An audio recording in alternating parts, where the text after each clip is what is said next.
Welcome to Big Skywriter, the podcast for storytellers of all shapes and sizes. Whether you write novels, teach classes, or just tell your friends what you did last weekend, if you're a storyteller, this podcast is for you. Here's the host of Big Skywriter, Clint Morey. Thank you, Mark, and thank you for dropping by to listen. Episode 48, We See Your Face. Now, those who know me know that I love technology. I am absolutely fascinated with the things that man has created through the years. Cars, planes, phones, refrigerators, radio, TV, spaceships, even social media. Now, I can remember watching TV as Neil Armstrong walked around on the moon. It was a live broadcast. Of course, it was delayed a few seconds because of the distance and because it had to be relayed from Earth stations that had massive antennas, but it was live. And in my lifetime, I've seen the development of microwave ovens, wireless phones, which, by the way, are more powerful than the computers NASA used for the moon landings. I've seen heart transplants, and the list could go on and on. Now, in case you don't know this, man did not evolve from a primordial soup. Now, I'll save my evolution talk for another day, but the Bible clearly teaches that man was created in God's image, and he was intelligent from the beginning.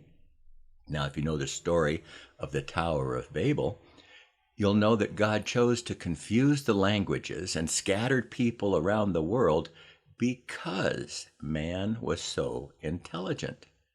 Here's a quote.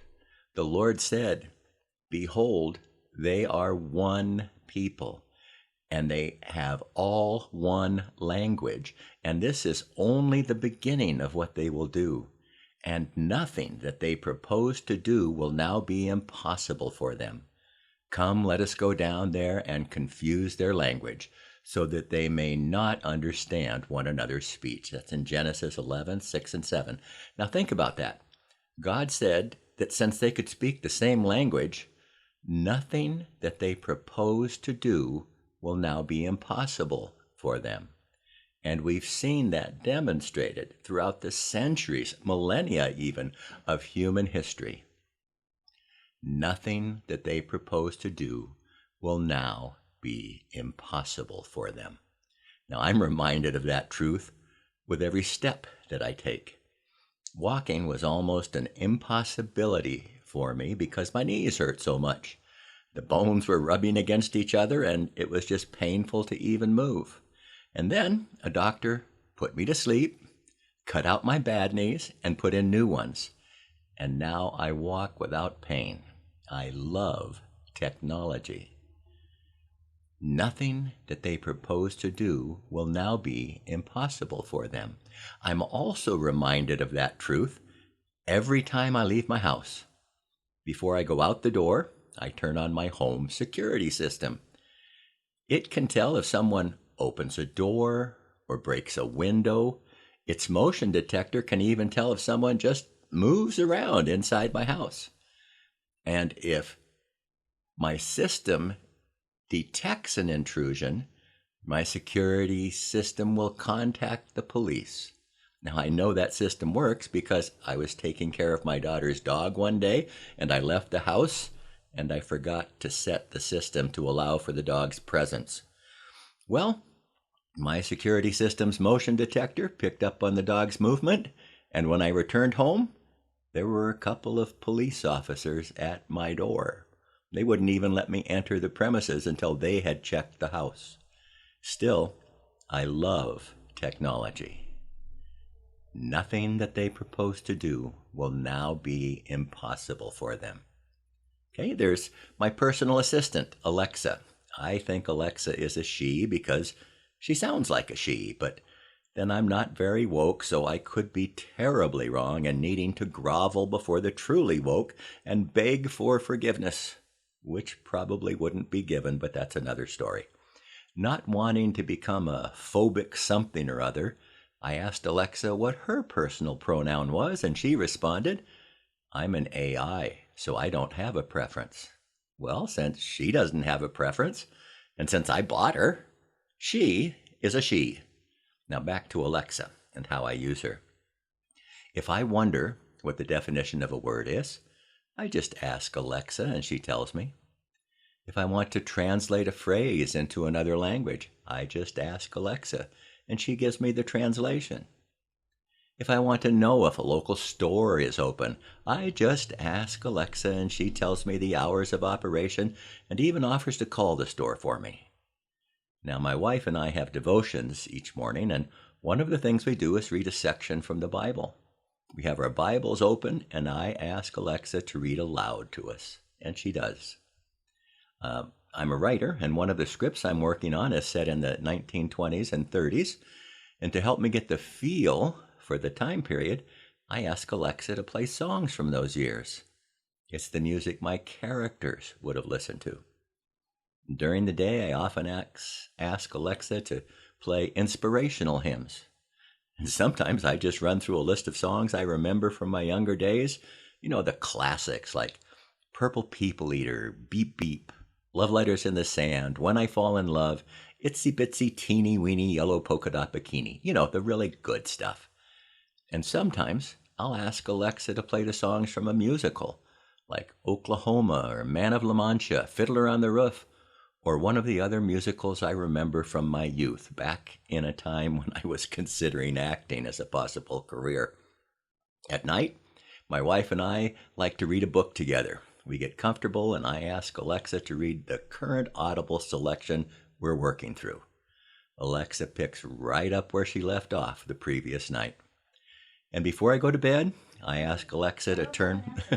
Okay, that was Alexa in the background there. Before I go to bed, I ask Alexa to turn off the lights in the house and set the alarm for the next day. And when the alarm goes off in the morning, Alexa gives me an encouraging phrase and tells me the weather report for the day. It's amazing. The current weather is 76 degrees. I don't. Clear skies and sun. Today's forecast calls Okay. for more of the same, with a high of 97 degrees and a low of 55 degrees. Now you have to be careful of using the term or you get answers from Alexa even when you're not asking. Now, a thing with Alexa is she listens all the time to everything. Amazon promises that she only listens when she hears the key word.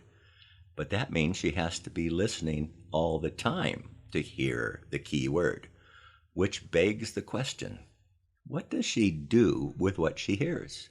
Now, Amazon says not to worry, but I can trust Amazon, can't I?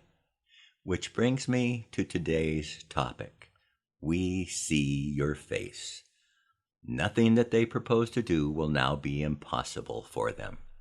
Now, you've probably heard of facial recognition, and it is amazing how far that technology has come in recent years. A camera, and there are cameras everywhere, captures a picture of you and almost immediately knows who you are and a lot of stuff about you, some of it very personal. Perhaps your phone requires you to take a picture of yourself just so you can access its features. Perhaps you have to take a picture of yourself and submit it online in order to use certain products, especially those dealing with your finances.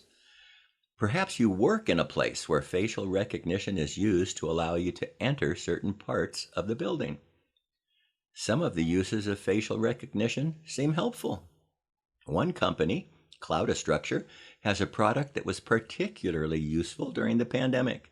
Not only would it recognize who was heading into a business, it would also detect if the individual was wearing a mask, maintaining social distancing, and it also used a thermal camera to detect the individual's temperature. Pretty nifty, huh? I probably should admit that I invested in that company. But there are other uses.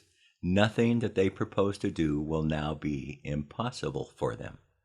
Another company, Clearview AI, has used its tools to scrape more than 20 billion images from the internet. They didn't ask you if they could do that, by the way. And they tied those pictures to the names of individuals. The company sells its services to several thousand agencies, mostly law enforcement, around the world. In the U.S., that includes the FBI and the U.S. Department of Homeland Security. Now, just suppose a local police department has a fuzzy picture of a crime being committed that was captured on a business's security camera.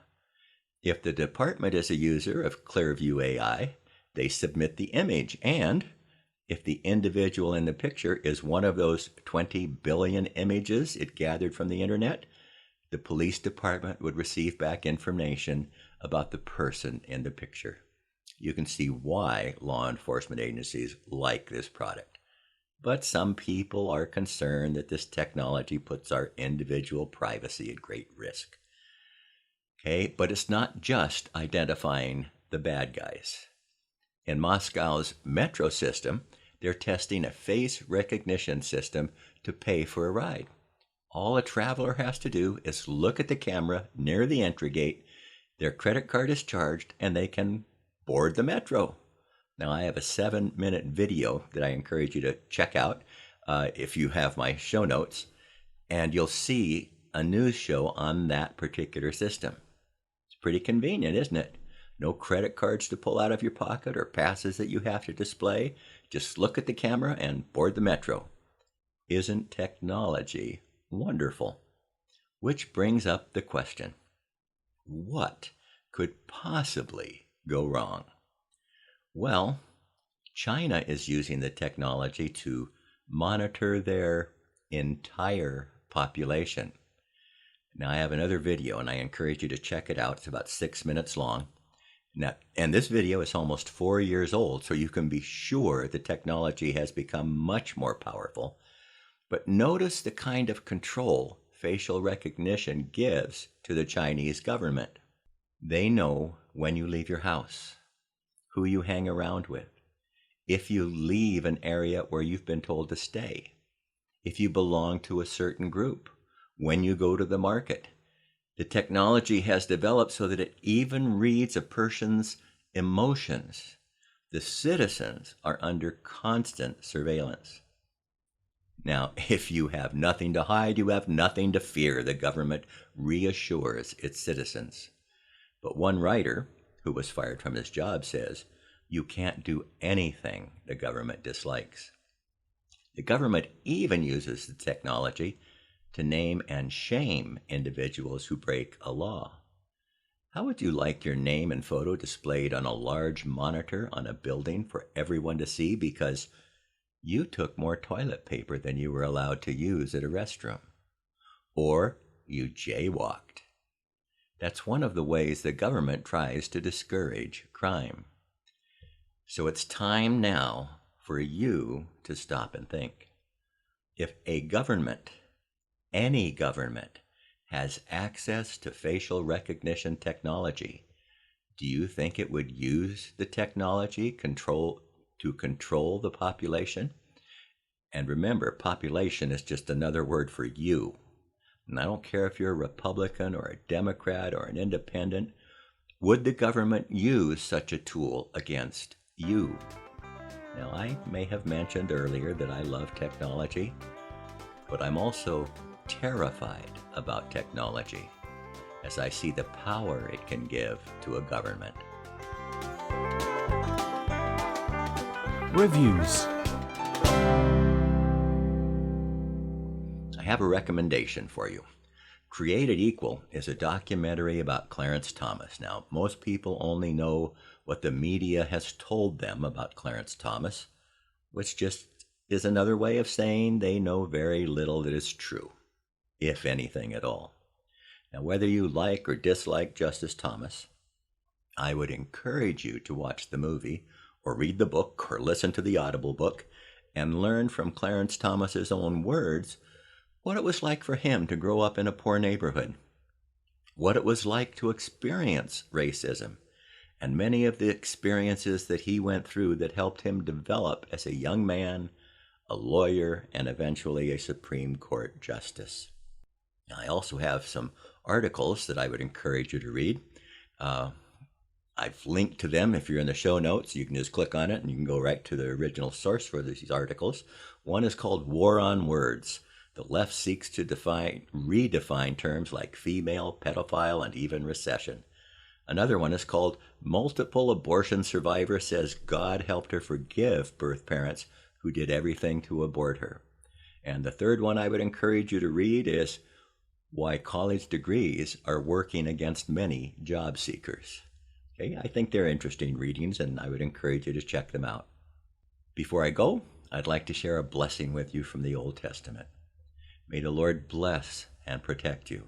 May the Lord's face radiate with joy because of you. May he be gracious to you, show you his favor, and give you his peace. Numbers 6:24-26.